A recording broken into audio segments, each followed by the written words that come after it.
AI가 잘하지만 인간이 더 잘할 수 있는 것. AI가 지금의 기술로는 침범하기 좀 어려운 일론 머스크가 이제 뉴럴링크라는 걸 갖고 나왔어요. 정상적인 걸 누리지 못하고 있는 분들을 인간다움을 시켜주는 AI가 AI를 부리고 근데 자기들끼리 기계어로 대화하기 때문에 사람은 전혀 접근이 안 되고 AI가 점점 더 자기가 자기 데이터를 가지고 스스로 학습하고 그 자체를 이제 사람이 이해하게 되기는 좀 어렵게 될 수도 어느 시점을 넘어서면은 사실 이 부분을 우리가 아예 이해 못할 것이다. 이번 시간에는 AI 시대 속 인간의 뇌 역할에 대해 조금 더 본질적이면서 재미있는 질문을 던져볼 시간입니다. 누구나 한 번쯤 궁금해할 법한 것들을 키워드로 정리해봤는데요. 자, 보실까요?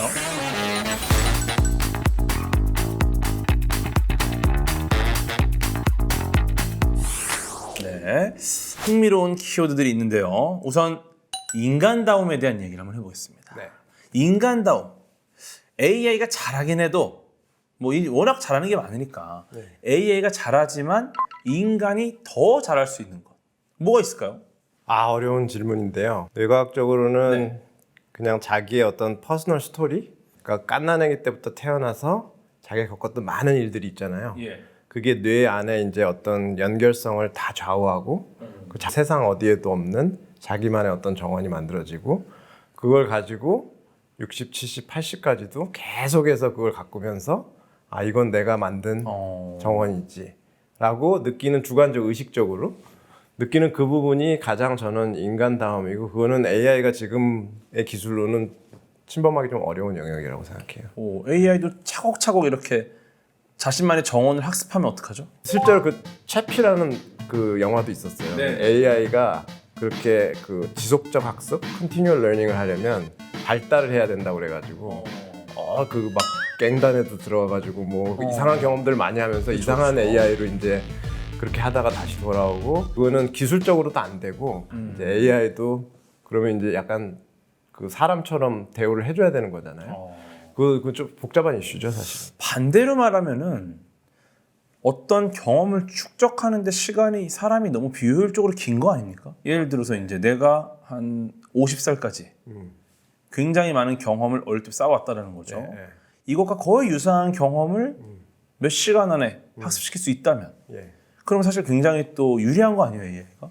그럴 수도 있겠죠. 이게 업무 환경에서 AI를 많이들 말씀하시잖아요. 업무 효율이 몇 % 오르고 그래서 뭐 10사람 데리고 있는 것보다 AI 뭐 하고 같이 하는 게 훨씬 더 유리하고 그런 거는 제가 볼 때는 이제 태스크 오리엔티드 된 사고라고 그러는데 그러니까 어떤 태스크라고 생각하죠. 그거를 과제라고 생각하고 근데 사실은 인생의 과제가 뭔지는 사실은 불분명해요. 그래서 자기가 한 땀 한 땀 이렇게 만든 스웨터처럼 뜨개질을 해서 만든 스웨터처럼 이 사람 만나면서 이런 감정을 느끼고 그런 과정 자체가 전부 라이프 스토리지 이게 어디 뭔가 목적지까지 가는 어떤 레이스가 아니기 때문에 그거는 약간 이제 좀 논쟁이 필요하지 않나. 결국에는 아주 뻔한 기술들을 다 흡수해서 자기만의 스타일을 만들고 사람들이 그 요리를 보면 이건 누구 것 같다 하고 이게 시그네처를 내는 게 그 사람의 개성의 완벽한 표현이고 그런 게 사실은 인간다움의 아주 그 정수라고 보거든요. 그리고 이런 관점에서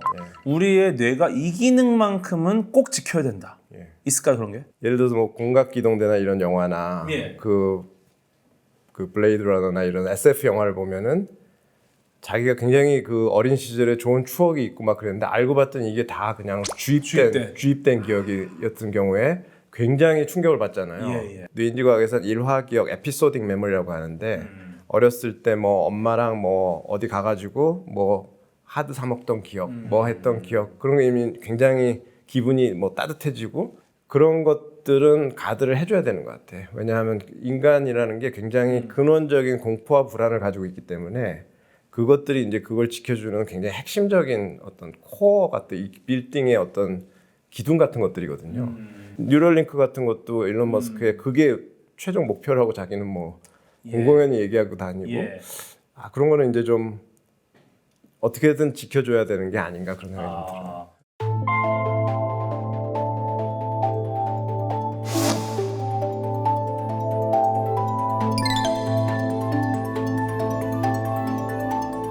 어쩌면 좀 기억이 좀 최후의 보루 같기도 하고요. 사람은 자기의 퍼스널한 기억이 자기의 정체성을 드러내주기 때문에 그거 자체를 사실은 AI한테 외주를 주면 그거는 이제 굉장한 결정타를 인간다움의 결정타를 날리는 그럴 수 있겠네요. 예. 또 자연스럽게 좀 다음 키워드가 나왔는데 BCI로 가보도록 하겠습니다. 아, 네, 뇌와 기계 접속.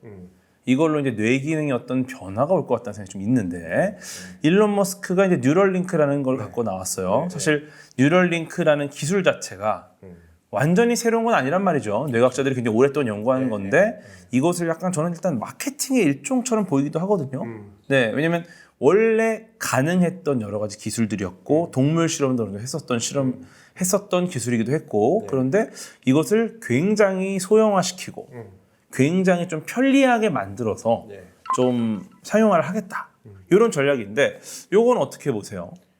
저는 지금은 굉장히 좋은 일을 하고 있다고 생각해요. 이 기술 자체가 왜냐하면 그게 사지마비 환자들에 지금 그래도 신경과학이나 뇌과학에서 도움을 줄 수 있는 부분이 그렇게 운동 피질이라든지 이런 데는 사실은 그 원리 자체가 뇌과학에서는 간단한 편이거든요. 그러니까 어떤 식의 뇌세포들을 집단으로 어떤 패턴으로 움직이면 팔이 움직이고 그러니까 그걸 로봇팔에 시그널을 보내서 뇌가 어느 정도 훈련을 하면 그게 되거든요. 그 중간에 이제 좀 애매한 부분은 AI가 메꿔주고 뇌는 사실은 기본적으로 뭔가를 움직이고 자기도 움직이고 움직임을 위해서 만들어진 기관이거든요. 사지마비가 돼가지고 오랫동안 뭔가를 움직일 수 없다는 게 사람으로서 굉장히 비참하게 만들고 자기가 비인간적이라고 느끼게 만들기 때문에 그런 환자들이 갑자기 자기가 마우스를 움직여가지고 저기다 막 글을 쓰고 사람들한테 뭐 엄마 사랑해 이런 거 쓰면은 그거는 완전히 휴머니즘의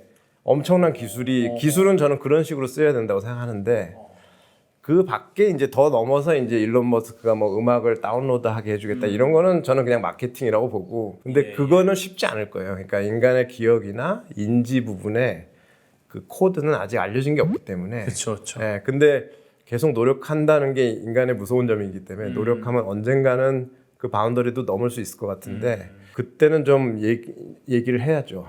어디까지 할 건지. 그리고 최근에 시작한 거는 그 안 보이는 분들에게 예를 들어서 눈이 고장나서 안 보이는 분들에게 카메라로 완전히 그 시각 피질에다가 평생 아무것도 보이지 않았던 깜깜한 세계에 살던 사람들이 뭔가 빛을 본다는 건 이거 대단한 거예요. 대단한 거죠. 그 사람들한테는 그 완전히 엄청난 희열을 주기 때문에 그게 그 뭔가 정상적인 걸 누리지 못하고 있는 분들을 인간다움을 지켜주는 그런 기술로 쓰이는 거는 저는 대단하다고 생각해요. 그거는.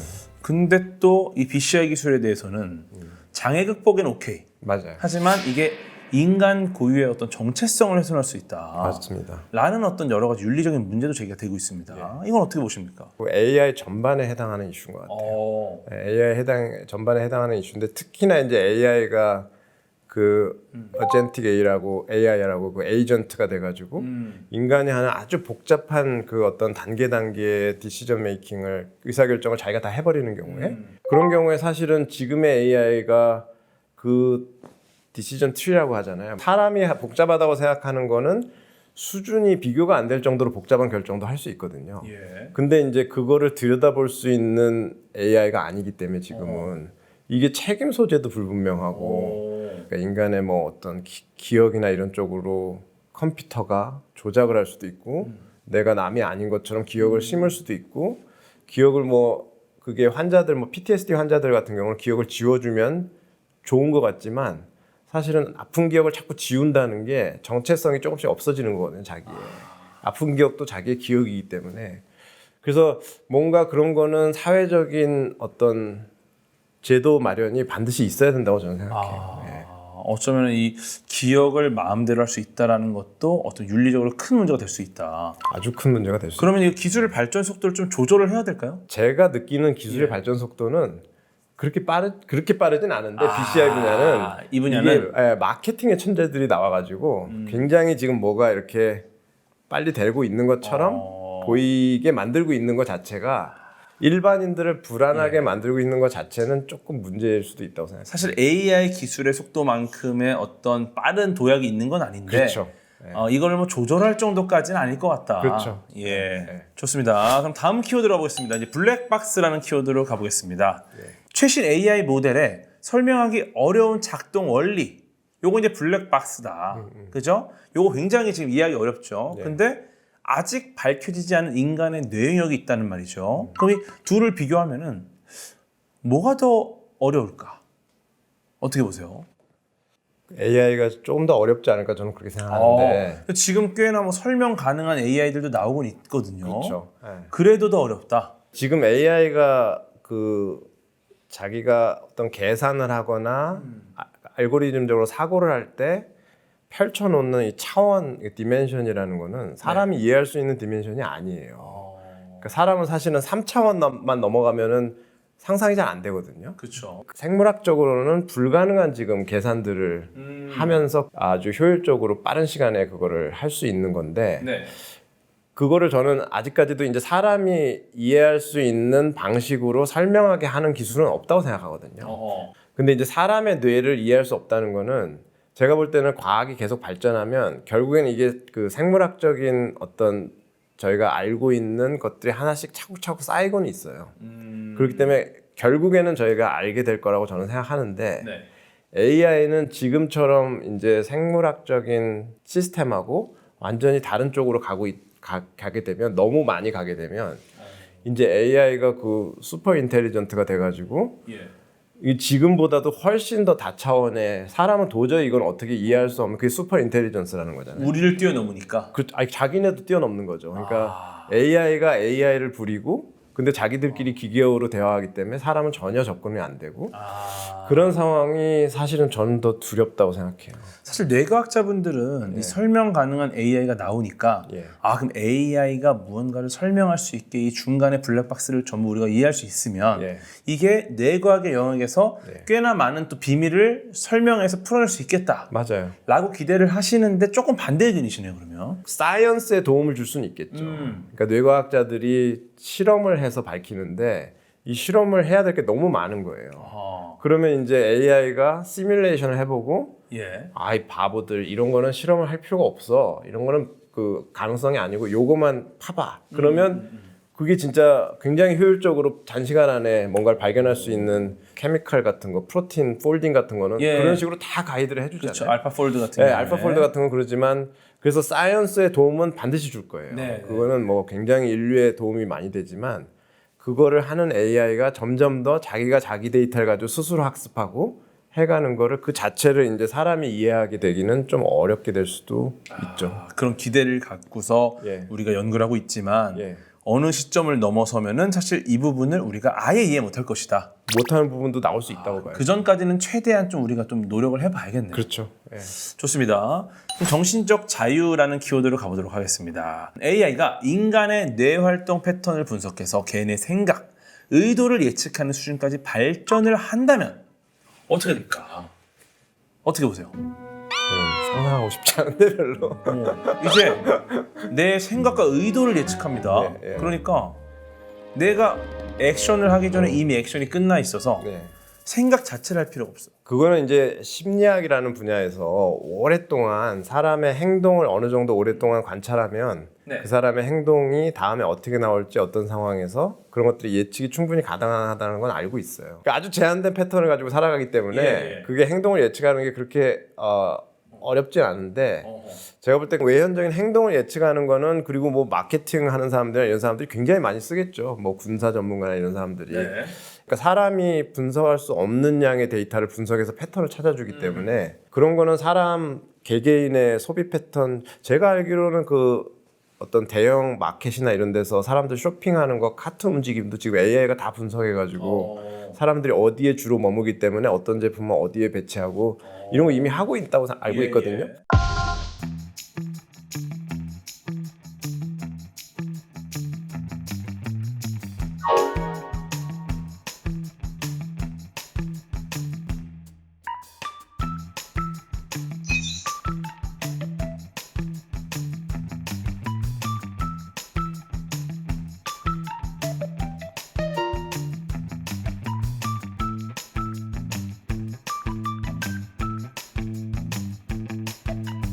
그래서 그런 쪽에서는 굉장히 하지만 유용하지만 제 생각에 AI가 개인의 어떤 사고 패턴 이런 거를 예측을 해서 자꾸 너 근데 지금 이렇게 하는 의도가 뭐야? 그러면 사람은 이제 뭔가 다른 사람을 의식해서 그 뭐 거짓말을 할 때도 있고 자기가 꼭 그 속마음을 아주 뭐 숨길 때도 있고. 예. 그러지만 AI가 너 근데 사실은 이렇게 한 거지.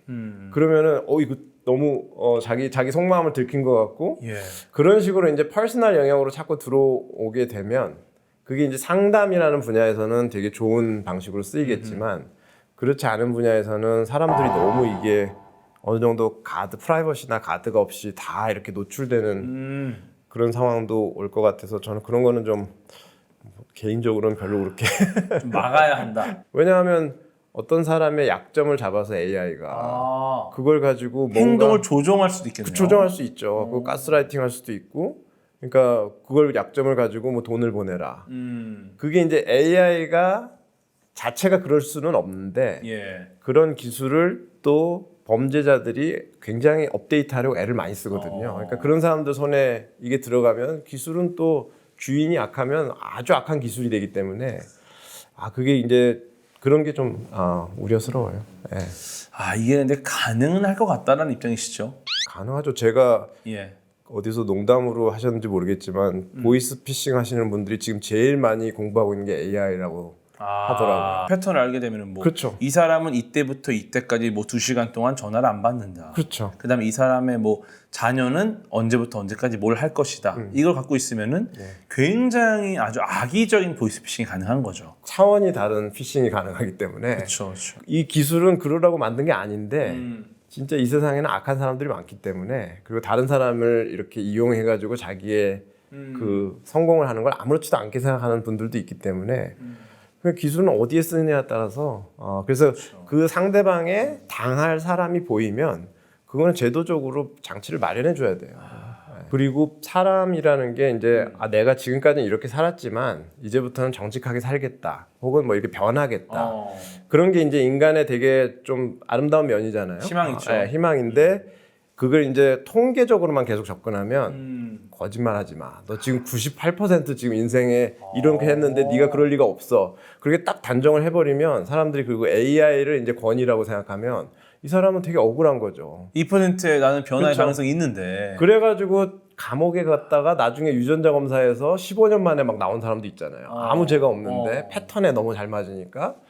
그러니까 그런 일이 상당히 많이 일어날 수도 있는 위험한 사회가 될 수도 있어요. 그럼 말씀하신 것처럼 AI가 똑똑해지면 인간이 서로 신뢰하지 않는 상황이 벌어질 수도 있겠네요. 당연하죠. 네, 왜냐면 그냥 솔직히 뭐 이런저런 얘기를 했는데 AI가 그냥 저 말의 신뢰도는 80%다. 그러면 이제 20% 뭐가 거짓말일까? 뭐 이럴 수 있는 거고. 대화 자체가 우리의 지금의 대화랑 좀 달라질 것 같아요. 좀 슬프잖아요, 그거는. 어떻게 해야 되죠? 이건 어떻게 해결해야 돼요? 인간을 신뢰하지 않게 되는 이 분위기.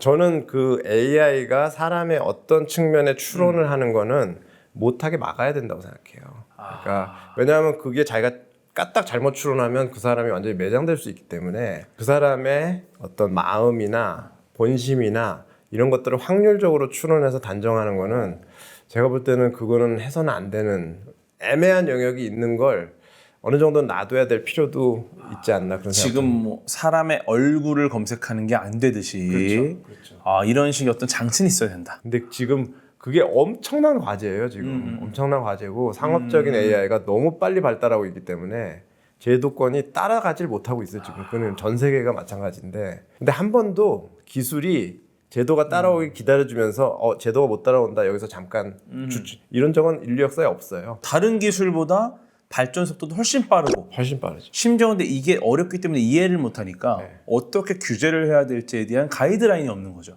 그렇죠. 최근에 이제 메타나 이런 데서도 이제 그 저커버그나 이런 사람들이 말하는 거는 솔직히 자기네도 두렵다. 왜냐하면 이게 자기가 스스로 막 학습을 가는데 나도 잘 이해를 못해. 기술자 최고 기술자들도 잘 이해를 못하는데 굉장히 자기 혼자 막 그 진화하는 것 같다. 그러면 이제 기술자들도 무섭죠. 누가 멈출 거예요. 그렇죠. 내가 멈추면 그냥 나만 뒤처지는데. 그래서 폭주 기관차에 다 올라탔다고 표현하거든요. 지금 그래서 내릴 수는 없어. 그냥 끝까지 가는 거다 이렇게. 그런 상황인 것 같아요 지금. 근데 지금까지 역대 제도는 항상 늦어졌기 때문에 네. 제 생각에는 그래서 오히려 기업들이 중요한 것 같은 게 맞아요. 기업들은 AI를 이해하고 있잖아요. 맞아요. 그럼 기업들이 이제는 우리 AI 모델의 성능, 우리가 얼마나 뛰어나 이거보다 중요한 게 여러분들이 이것을 문제없이 쓰려면 이런 가이드라인을 따라라 라는 지침이 저는 기업들에서 나와야 된다고 생각해요. 맞아요. 지금은 이제 그런 약간 오픈 AI나 이런 식의 기업들, 그러니까 LLM 같이 이렇게 생성 AI를 해가지고 막 지금 완전히 경쟁이 벌어졌잖아요. 뭐, 그렇죠. 뭐 챗GPT도 뭐 5 뭐 하고 버전 경쟁이 벌어졌는데 예. 인간다운 AI, 그러니까 인간의 존엄성을 어느 정도 이해하고 경계를 가진 AI를 만들려는 시도가 그런 시도가 반드시 이제 뒤따라 갈 거라고 생각하거든요. 왜냐하면 사람들이 이거를 그렇게 자연스럽게 쓰기에는 너무 기술이 지금 그 사람의 뇌의 자연적인 상태에서 많이 벗어나 있기 때문에 그래서 저는 뭐 희망적이에요 그쪽은. 그래도 잘 적응할 것이다. 네. 지금 이 순간은 유례 없는 맞습니다. 상황입니다. 네, 네. 우리의 뇌가 역사적으로 이렇게 빠르게 적응해야 되는 상황이 잘 없었죠. 네, 네. 근데 어쨌거나 이거를 물을 수 없습니다. 우리는 지금 적응을 해야 되고요. 그러니까 이 AI 토피아라는 방송이 있는 거겠죠. 맞습니다. 이걸 보시는 분들이 보시면서 적응해야 돼요. 맞습니다. 하지만 희망적으로 우리의 뇌 적응할 수 있습니다. 그리고 이 과도기가 지나고 나면은 야, 옛날에 우리가 이런 걸로 고민을 했구나. 맞습니다. 너무 당연한 AI 시대를 맞이할 수 있지 않을까. 이렇게 해보면서 네, 긴 시간 저희를 AI 토피아로 안내해 주신 이나 지식텔러님 오늘 어떤 시간 보내셨는지 간단히 소감을 한 말씀 부탁드리겠습니다. 저는 뭐 AI의 어두운 면, 밝은 면 이런 것들을 다 같이 이야기해서 너무 좋았고요. 그 가운데 항상 인간 그리고 인간의 뇌를 놓고 얘기했다는 거에 대해서 굉장히 뿌듯하게 생각합니다. 네, 정말 전공하고 계신 이 뇌가 더 중요해지는 순간인 것 같습니다. 그럴 것 같습니다. 그죠? 어쨌든 우리는 AI가 아니라 뇌로 움직이니까. 맞습니다. 네. 마지막으로 지식텔러님에게 AI란 어떤 존재인지 한 문장으로 좀 부탁을 드리겠습니다. 나에게 AI란 애증의 대상이다. 사람이 그 할 수 없는 것들을 가능성을 굉장히 많이 키워주는 것 같아요. 네. 사람의 잠재력을 뽑아내주기도 하지만 사람을 망칠 수도 있는 것 같고 그래서 증오의 대상으로 나중에 될 것 같기도 하고 어쩌면 애증의 대상이라는 건 주요 관심 대상이라는 뜻입니다. 그렇죠. 무관심한 대상에게는 애증이 없어요. 그렇죠. 네, 좋습니다. 오늘 소중한 말씀 감사드립니다. 네, 감사합니다. AI 지식 특강 AI 토피아. 다음 시간에도 흥미롭고 깊이 있는 AI 이야기로 다시 찾아뵙겠습니다. 진정한 AI 토피아를 향한 여정은 계속됩니다. 함께해 주신 여러분 감사합니다.